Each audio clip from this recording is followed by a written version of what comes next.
Welcome back! It's Friday!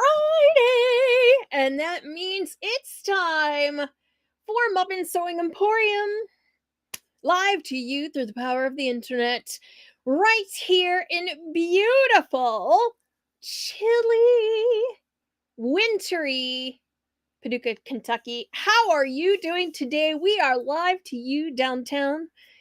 We've got a fun bit of a weekend planned tomorrow here in beautiful downtown Paducah, Kentucky. Is our Dickens weekend. So we I have gone through all of my costumes and pulled together a Dickens esque kind of costume for both Charlie and I. We're gonna be available for some pictures early in the morning, and then we'll see how long we last wearing said costumes all day. I don't know that we'll wear them all day, but you know, we'll see. I'm just gonna double check that we have sound. And it looks like we do. Yes, we do. Okay, so good. It is always fun and games until the technology stops. Would like to give a little shout out to Amethyst Jewelers. This is a friend of mine, and she has made me these lovely earrings.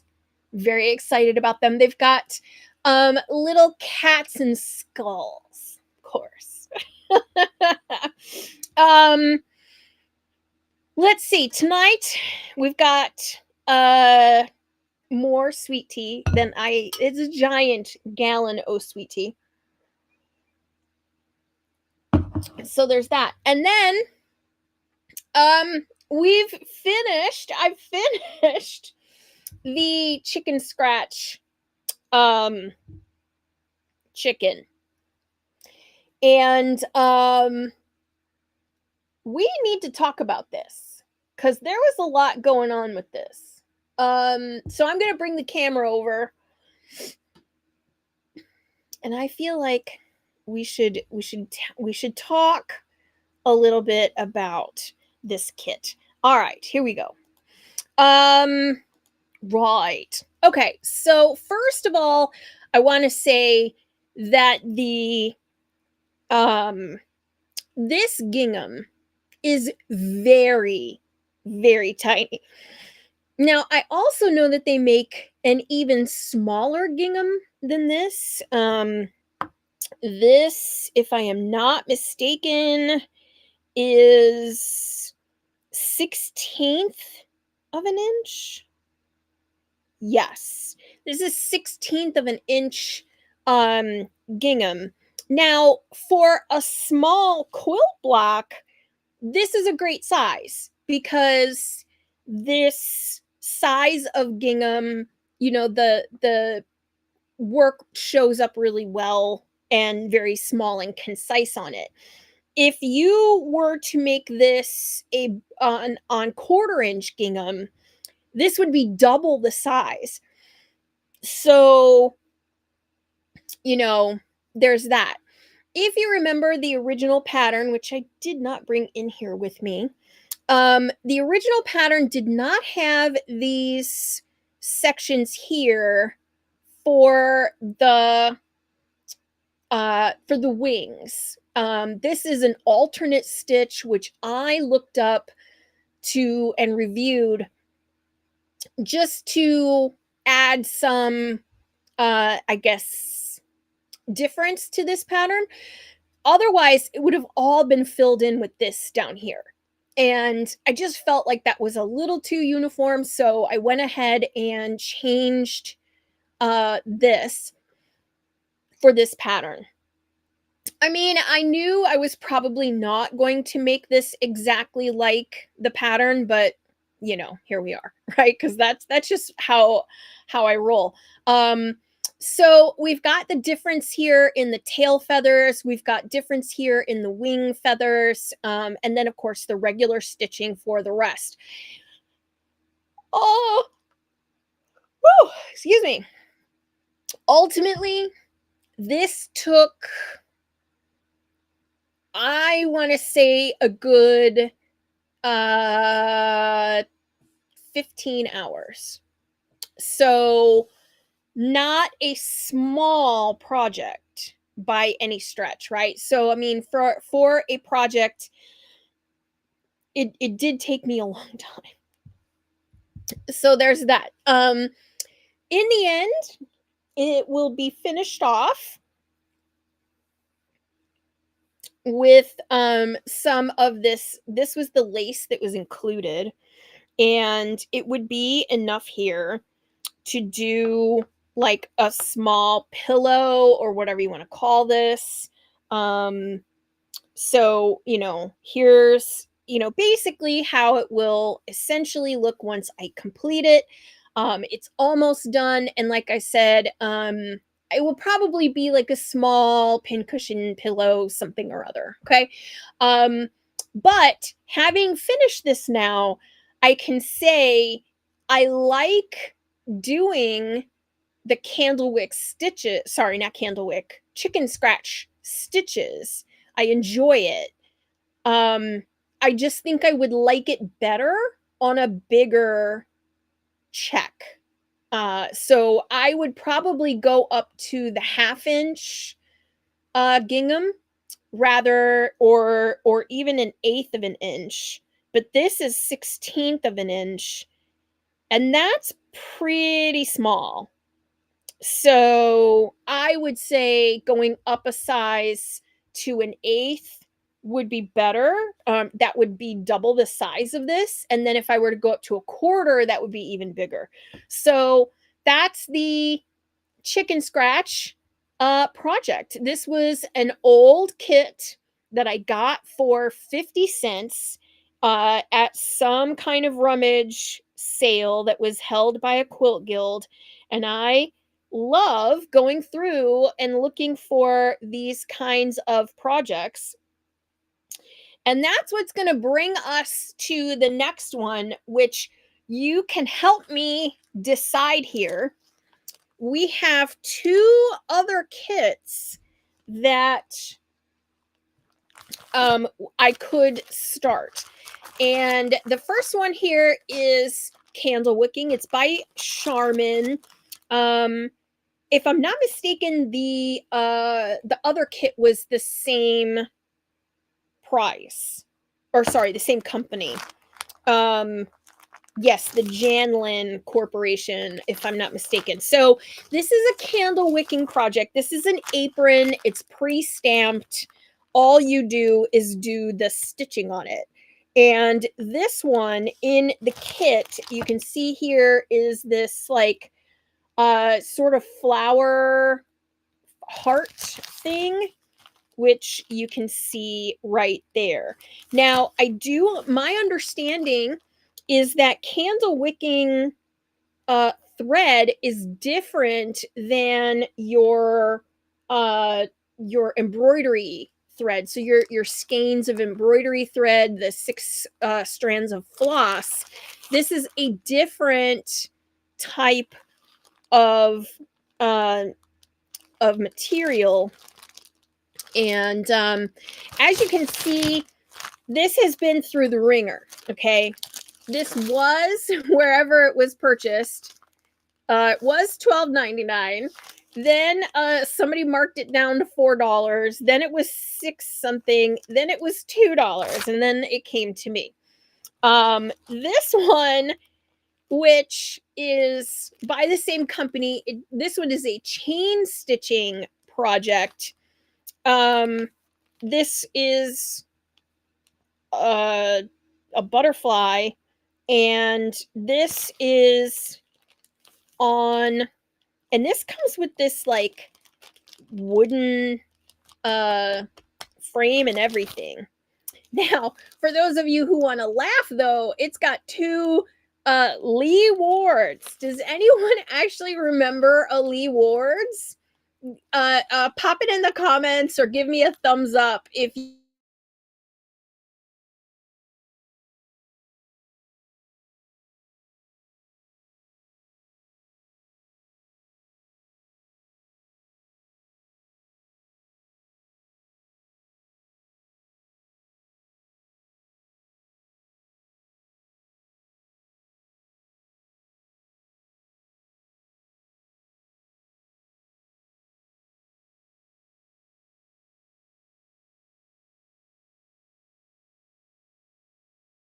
$3.75 at one point. I don't know what this sticker underneath it says. I'm sure it was more. I kind of don't want to ruin the sticker. Let's see if we can see what it says underneath here, because to me that's part of the fun, right? Oh, this says it was $3.75, and underneath it,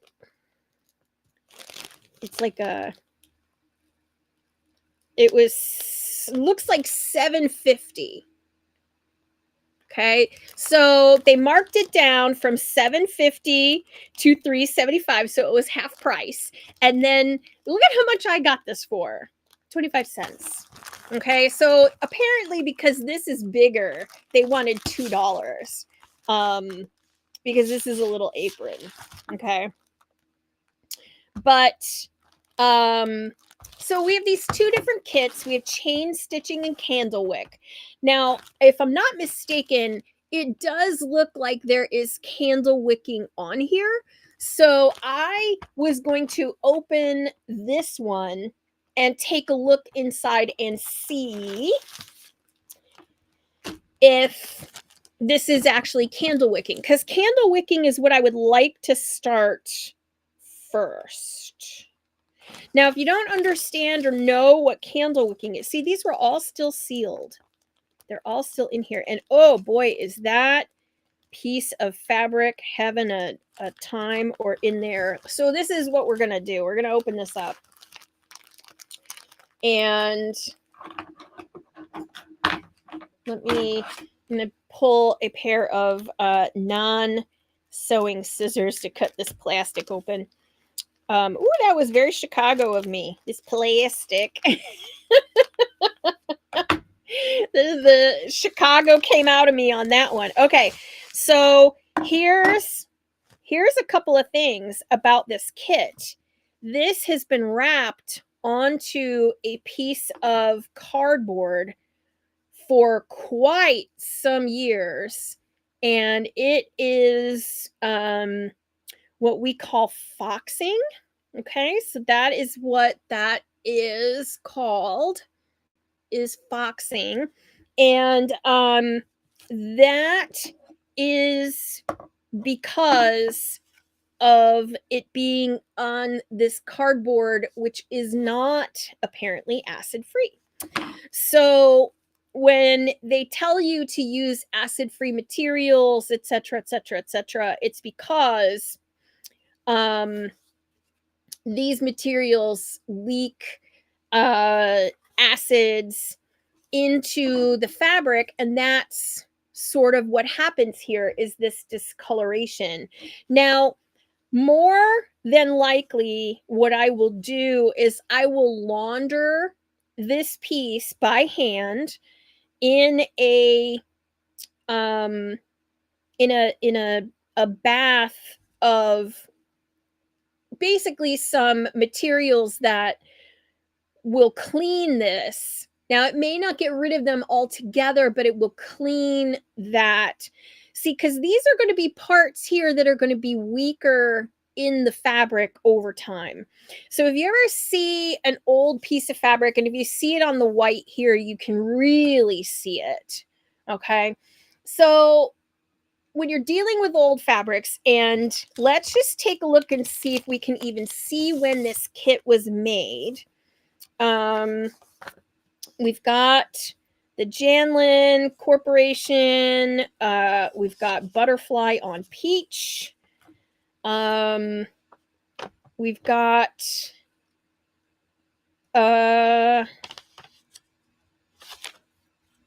yeah, just no real no real date or anything on this. Seashell on peach. Well, that is not what this is. So they've included the wrong directions. Not like I can really do anything about that. Some 50 years on. I don't even know when Lee Ward's was around. Okay.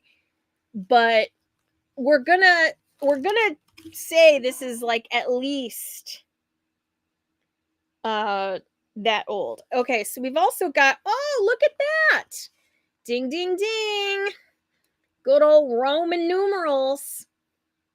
All right, so 1980. There we go. MCM, that's 1900. The L is 50, and then you have 3 10s. So that's 1980.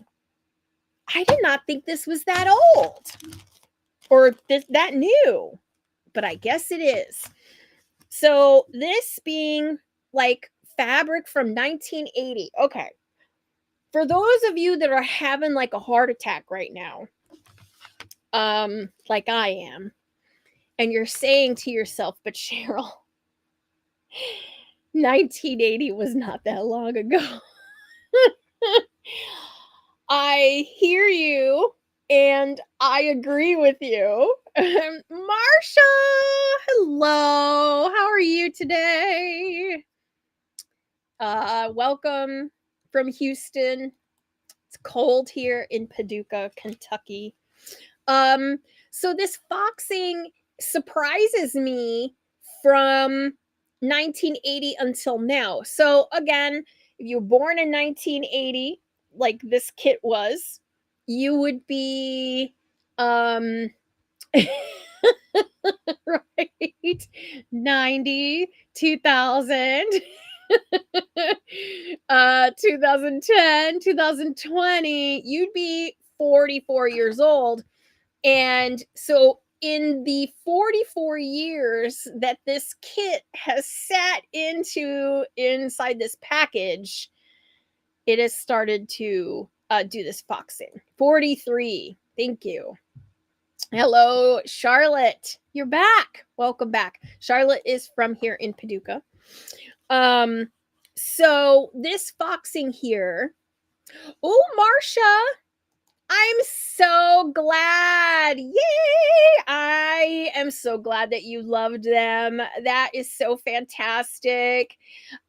Charlotte, your son is 41, so he would also be showing signs of foxing if he were this piece of fabric trapped against this nasty piece of cardboard and stuck inside this box.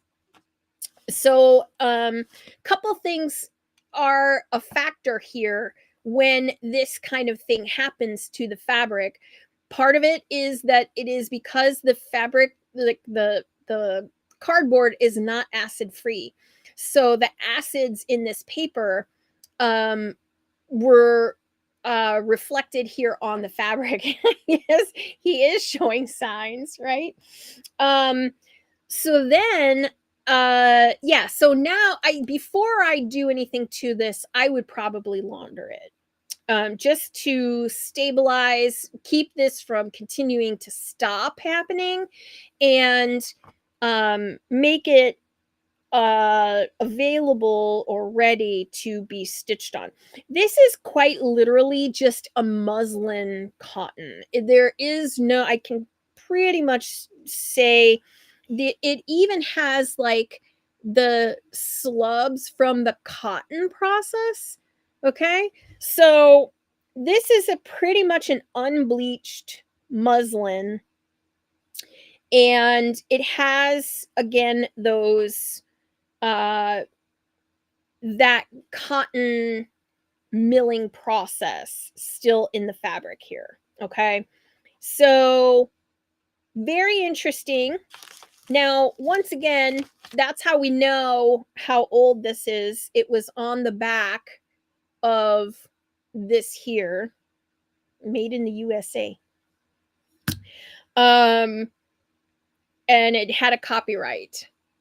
Okay, so that's how we know how old this is. I thought this was wood in the package, but now that it's out of the package, I can see it's just plastic. Okay, so and then of course, what's funny is it's supposed to be a butterfly, and the directions are for a shell on peach, and instead I have a butterfly on peach. Okay, so it's essentially the same process here. I don't need this, okay? It does say to cut the cardboard, and I'm guessing that's why it's included, but really that would degrade this even further over time. So we're going to be replacing that with a cardboard that is acid free. If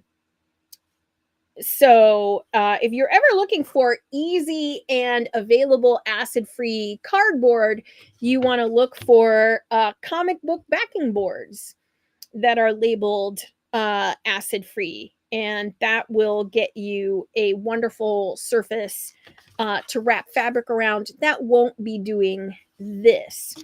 Okay, so once again, we have these like really old typed out mimeographed directions, and essentially you're basically doing the thing, you stitch the things, okay, and then you do that. Okay, so let's talk about the stitches back here. Okay, notice here they are calling the knots on here French knots. So they are not doing this as candlewicking. So that's interesting. So these instructions are pretty straightforward. Chain stitch, back stitch, French knot. Only thing included in this chain stitching kit. Okay. And since this fabric would need to be cleaned and repaired before we would even try this, I'm not going to stitch on this today. Very interestingly, though, it's got a needle and it didn't rust in the fabric. So it was kept pretty clean all these years. And there's quite a bit of yarn available, but I don't see any discolorations in the floss. So that's good. It just looks like, this surface here. I mean, that to me, that would need to be cleaned before I stitched on it, because I wouldn't want to wash it after I stitch on it. So here's what it will look like when we get to it. It's got simple back stitches here in the background, a couple back stitches here in the little butterfly, and then ton of French knots. It's pretty straightforward. But my understanding is that a Candlewick knot is not Marsha's got a good question. Oh, Missy, how are you? Should you wash the yarn in old kits? In this case, in the finished chicken of the chicken scratch, I didn't wash the fabric. It came out of the kit just like these other ones, and I followed the directions except for the wings and the tail. But otherwise, I didn't wash anything. I just used it as it came out of the kit. So I would assume that like this yarn, and let me just move some of this so we can take a look at it here. I don't see any discoloration that I can see. Now I'm going to undo this knot and see if it's discolored under the knot. That usually will tell me if it's like bad, if it's stained, but I don't see any difference. Okay, so now I have straightened out that knot, and there's really no variation of light and dark that I can see here in the studio.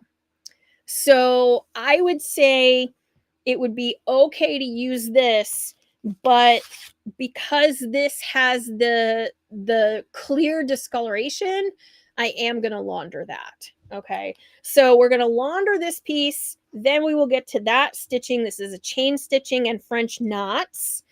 And I was a little curious if this kit, this candle wicking kit, which has been also through the ringer. So again, these kits, they were all by the same company. So you can see here, if you remember the packaging on the chicken, he was in very, very similar packaging.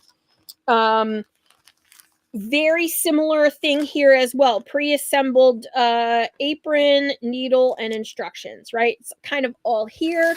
It's very well sealed.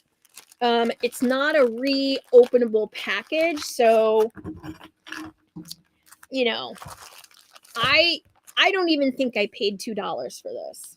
I was at a thrift shop, not a thrift shop, but a rummage sale with my quilt guild. And people leave these kind of things and it's like, oh, that's such an old nasty project. And oh no, this is different though, Charlotte. I have been known to take other people's UFOs, and I have plenty of other people's UFOs, but I don't. This is not that. This is a full kit that's never been opened. So that's different. Happy Friday the 13th, Missy. How are you today? So, yeah, so this is the candle wicking project. Now we're gonna see if this is having the same problem. So we've got the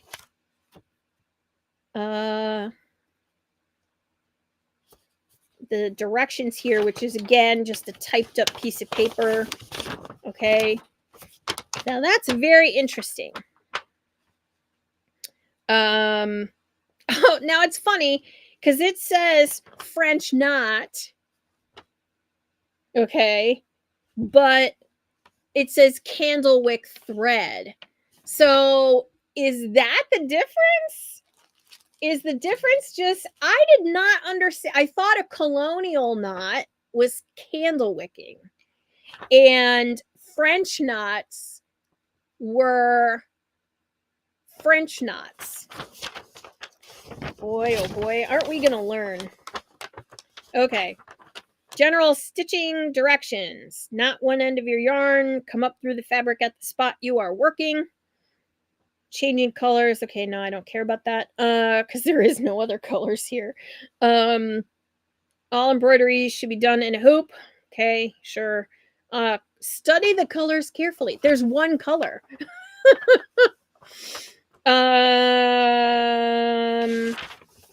Yeah, it's really straightforward. It does say that it is using Candlewick thread, but I don't believe that that is the only thing making it Candlewick. Now, here is the Candlewick thread, and it is a yarn. It says to not separate it, so you're supposed to use it as thick as it is. Okay, but it is very much a to me it looks and feels like a pearl cotton. as a strand. Marcia, that's what it looks like to me, is a like a pearl cotton, because you can see the twist in the fiber. Okay, so I'm going to show you this next to the floss. Okay, so here's the candlewicking thread, and here's the floss. Do you see the difference? It's a lot more rustic for sure. And you're not supposed to divide the ply. So this is the 6 strands of the, and here is the candlewick thread. Okay, and then this is, you're supposed to separate out, and this is already, I mean, it's already twisted. It does have some slubs in it. Like if you can see right here, it's got like a slub in it right there. And that slub, I think, is the difference. This is like a spun, like a hand spun thread or yarn. And it does look like it's a 2-ply. So it does look like a 2-ply. So it's very different than the floss. Very different. In fact, I've never seen anything like this. Which is why I was excited to try it. So, okay, so we're gonna unfold this, and once again, we've got like a really, really old, crusty piece of cardboard in here.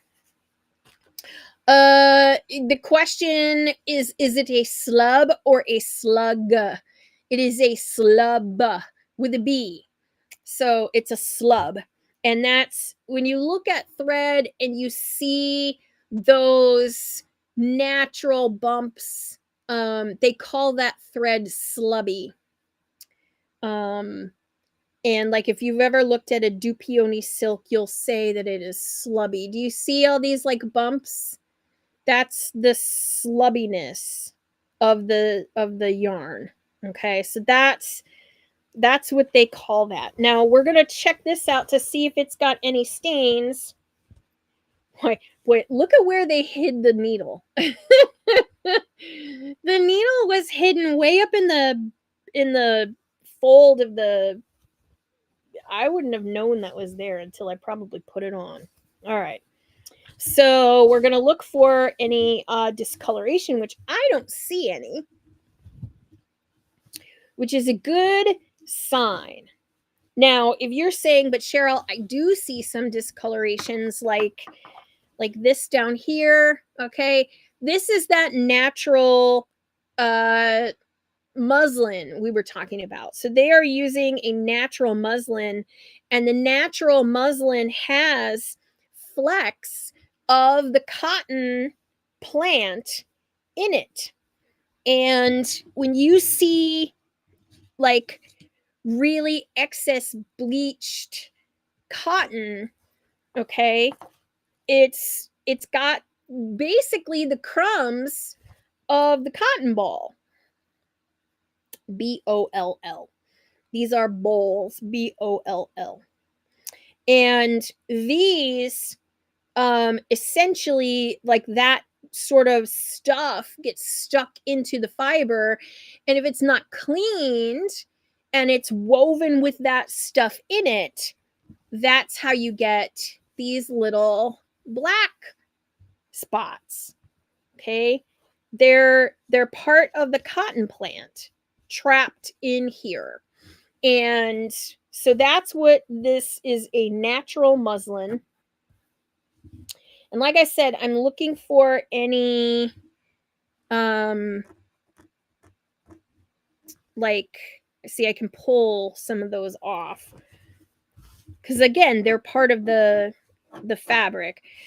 That's all fine. What I'm looking for is that sort of really truly discolored brown dots, and we don't have any of that here. This is all just wrinkles, and a showing through of the stuff underneath. Okay, so just looking at it, I don't see any foxing like this kind of staining on the candle wicking apron.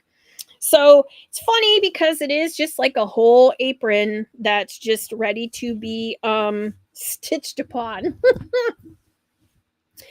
And essentially what you're supposed to do is take a look at this here. And this is going to tell you like how many French knots essentially you're making around here. Wonder if you can put this under. Oh, you can. That's excellent. Okay. So, you know, what you can do is sort of light box this and put marks where each one of these should be. You know, that will be interesting. Let's see here. I do have I have a pencil or two, but that's interesting. So, you know, the goal is to just do these around. Hey, Mary is here. Yeah, it is pretty. It's very Pennsylvania Dutch. Very 1980s. Okay, now that we know that these are like 1980s era kits, they're like 40 plus years old. You know. So essentially what I would need to do is, let's get the stuff out of the way. And I mean, that's a lot of knots to go around such a small thing. 1, 2, 3, 4, 5, 6, 7, 8. So 1 and 8, and then, you know, going all the way up. So, I mean,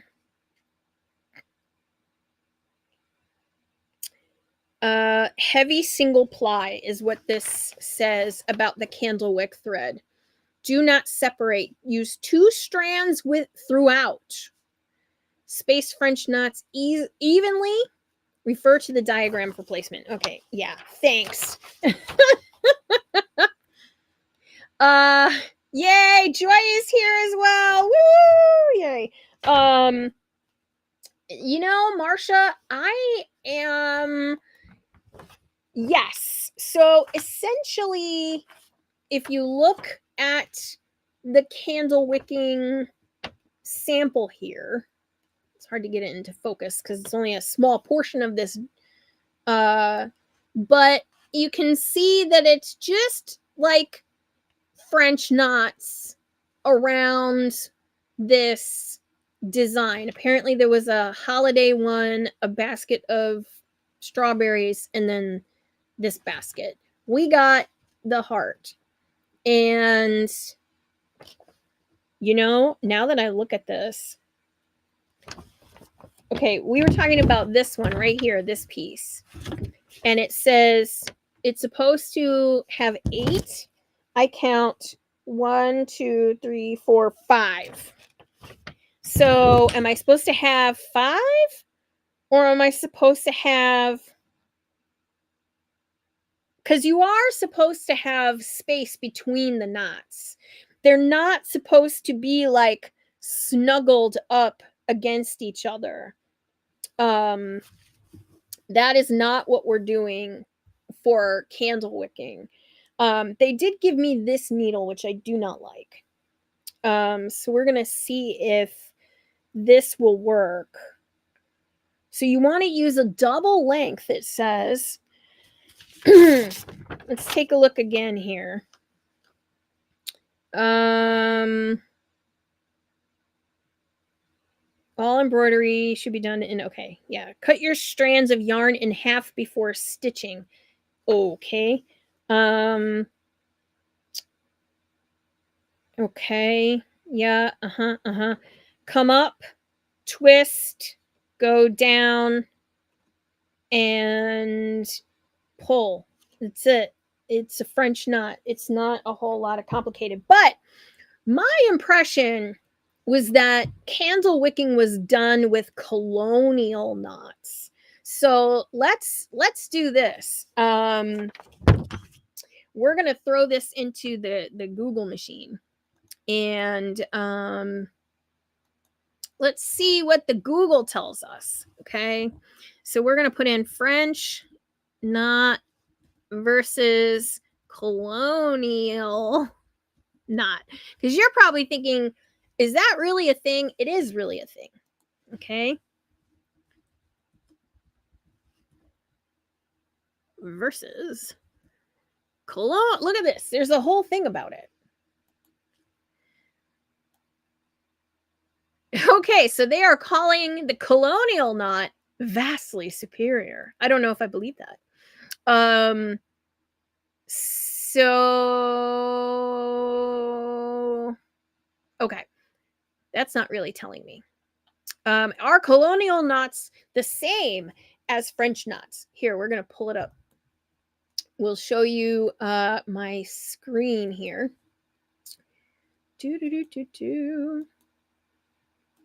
Gotta throw it on to.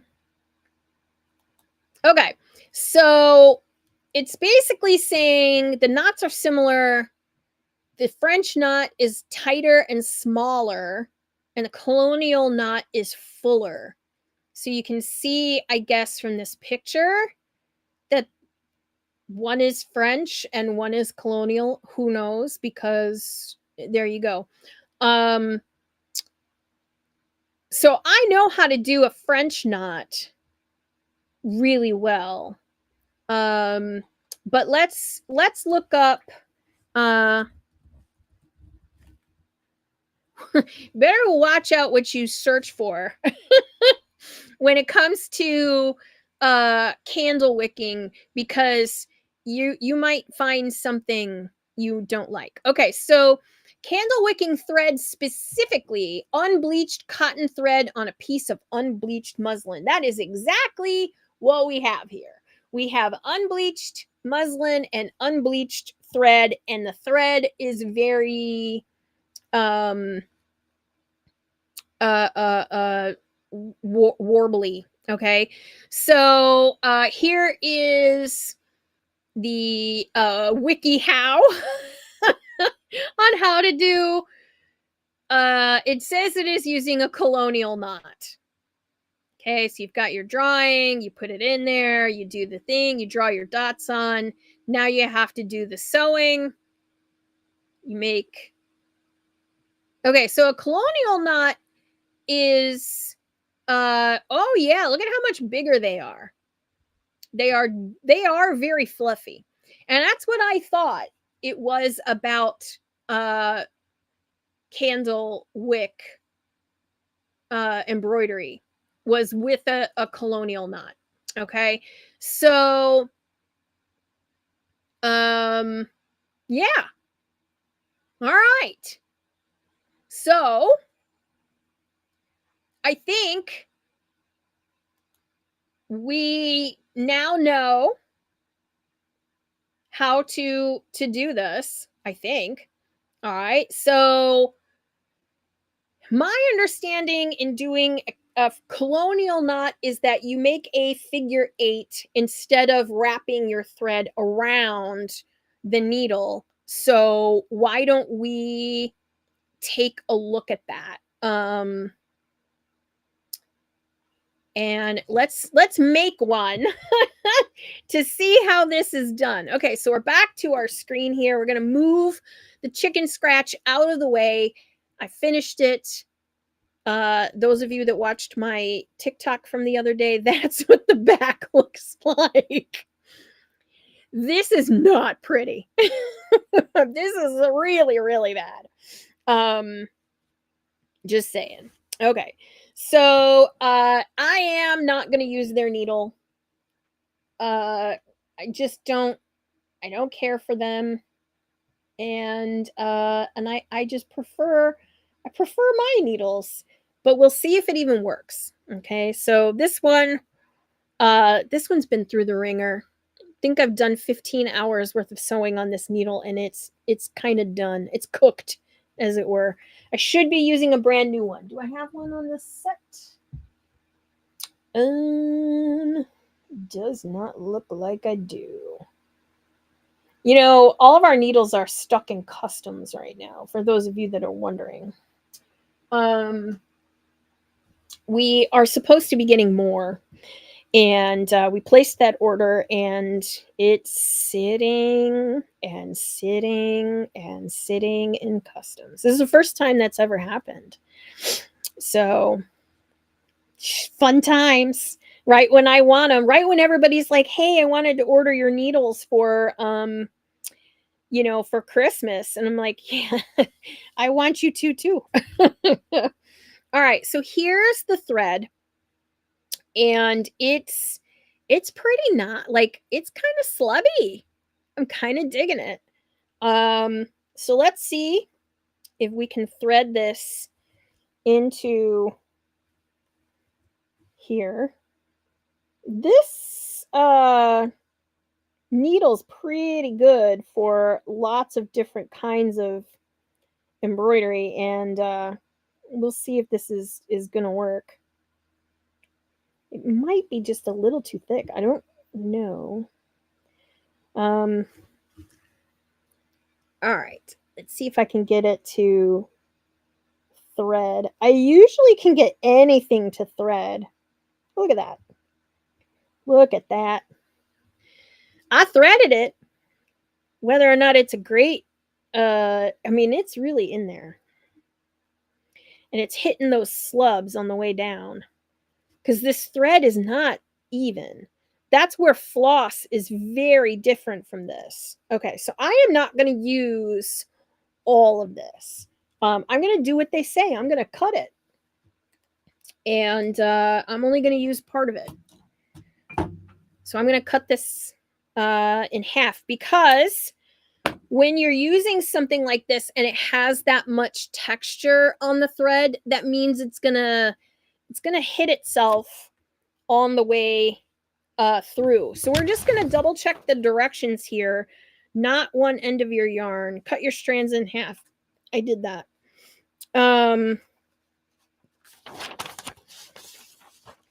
Candlewick thread, heavy, single ply. Do not separate. Use 2 strands throughout. So that usually means a double thickness. Right? That's how I read that. Tell me what you think in the comments. Do you think that that means 2 strands throughout means 2 strands double thickness, right? Good question. Marsha, I don't feel like this is like sashiko thread. I feel like where do I have sashiko thread up here? No. I have sashiko thread, and this does not feel like that. It is, sashiko thread feels much more more refined than this.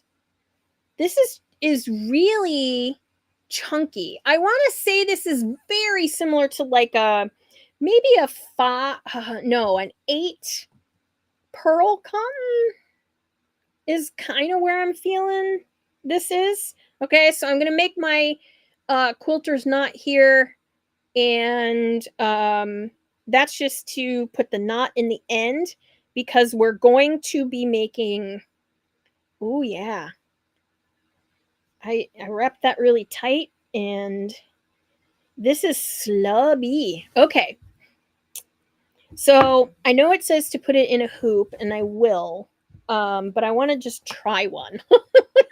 Right? I feel like a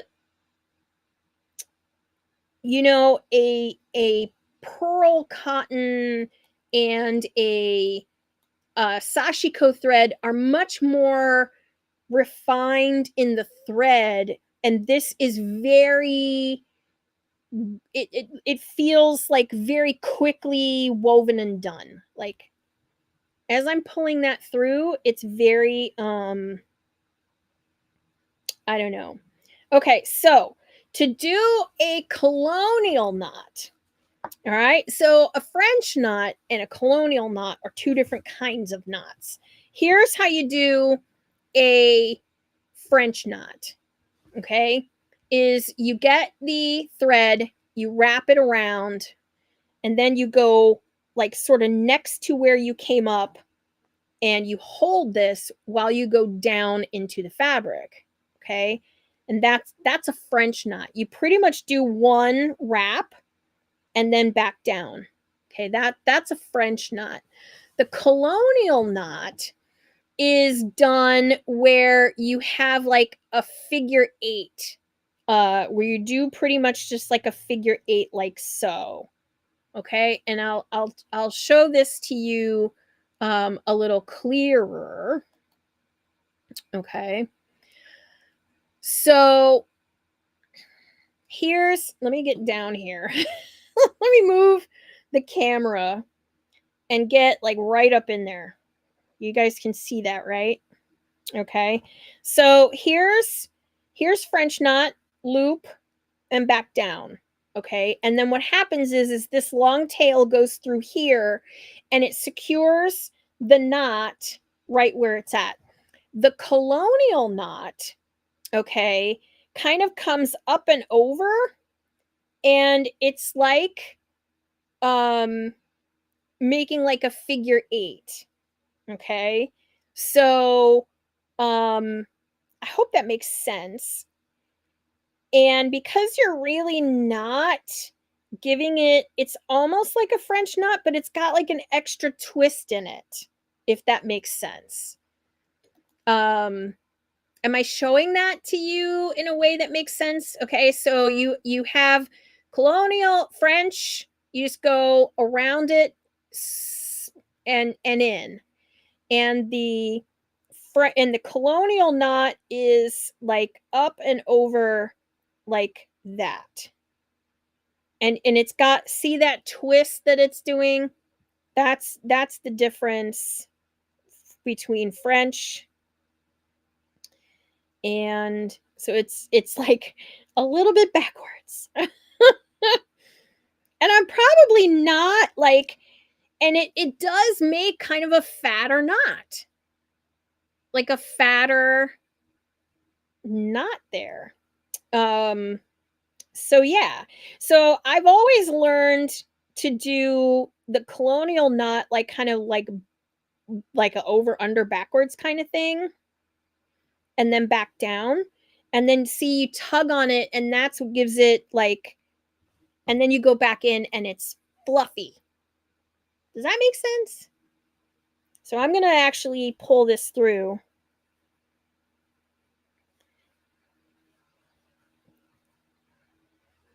Ay, ay, ay. Okay, so that's the first knot, and that's a colonial knot. And I felt like every time I learned about candlewicking, they said to do it with colonial knots, not not French knots. I hope that makes sense. Yeah. So, yeah. It's like a figure eight that you're making when you go back up. So, let's just, we're going to do the second one. We're going to go down this side.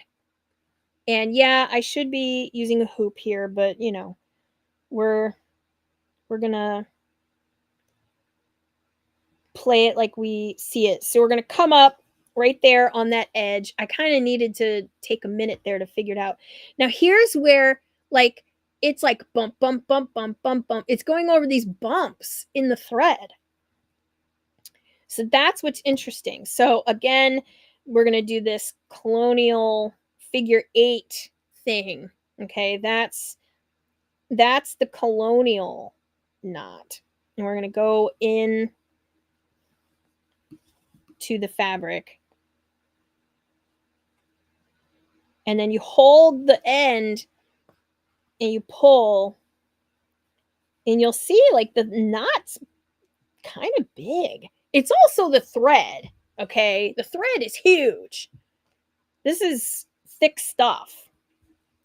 So I'm going to just do I'm going to do this one as a French knot, just so we can show you the difference. I mean, it's not going to matter. You will know when you see this and I'm wearing it, you're going to be like, except for that one knot right there, Cheryl, is it's a French knot. Okay, just so you can see the difference. I kind of want to see it for myself. All right, so one loop and down. I gotta find the spot to go down.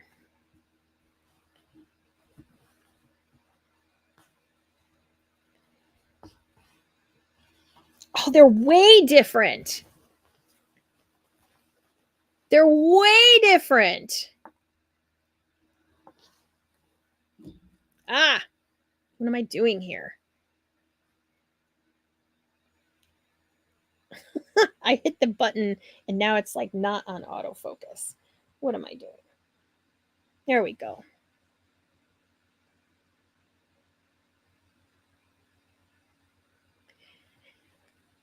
There we go.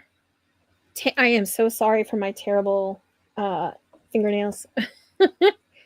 Okay, so that's a French knot. That's a colonial knot. I know you're like, Cheryl, that is so small. No one is going to be able to tell. I will tell. Okay, that's a French knot. That's a colonial knot. They are different. So there you go. So we're going to go and finish like this here and down this side too. And we're going to do colonial knots, but you'll know there's one little French knot in this whole in this whole thing, and it's that one right there. But it's really interesting to show you the difference between these colonial knots with the figure 8 and the French knots, which I've always learned, and just it's a lot daintier. You know, it looks like just like a little swirl. And this one is just, it's like monstrous comparatively. So I don't know. Like, what do you think? Do you like it? Candlewicking my impression, because there are candlewicked bedspreads where people had these like stamped or drawn lines, and they would have outlined the whole bedspread was done with colonial knots. Okay, I mean, just to show you how tiny this is. What do you think? Do you like the colonial knot, or do you? I think the French knot's a prettier knot. Don't get me wrong. But in the sense that this is supposed to be candle wicking, I'm going to go with those colonial knots and do it that way. Because I can. And that's what this instructions, even though this kit says to do it with oh,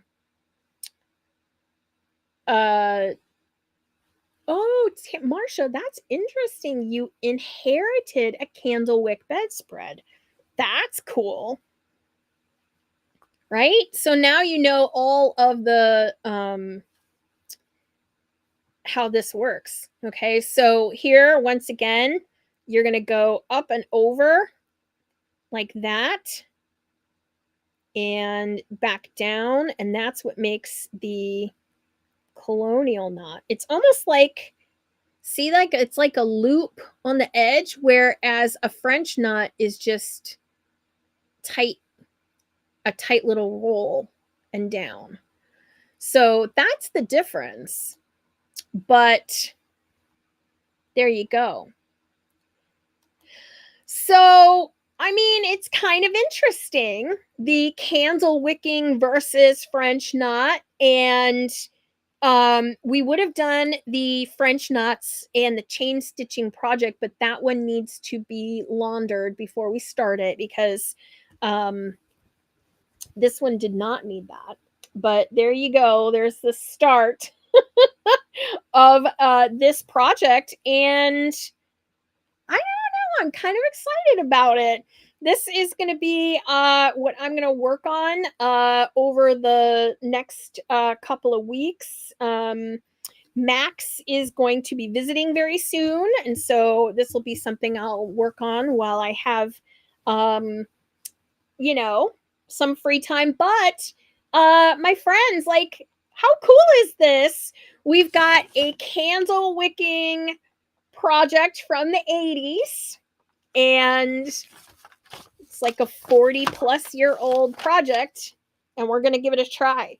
I'm very excited about it. So, we have a free shipping event going on right now, and it is until Monday. So if you want to purchase anything with free shipping, now is the time. I will also say that we are giving away a free project with every order. So come on and place an order, and you'll get a free project in the mail as well. All of that here right before the big holidays. And I'm very excited. So if you saw something tonight that tickled your fancy, please go ahead and shop at our website. We have so much new stuff. Please check it out. We've got all new fabrics, all new bundles, all new, like, oh my gosh, we're drowning in stuff. So please help us out, clear it out. Got fabric coming real soon, a whole lot of it.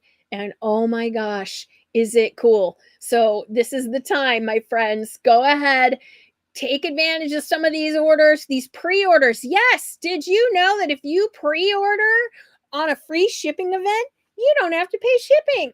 So, if you want some of that K Facet William Morris fabrics coming in, uh, now would be a good time to grab that as well. My friends, I hope you get some sewing done this weekend. Take care of yourselves. I will see all of you next week. Take care. Bye bye.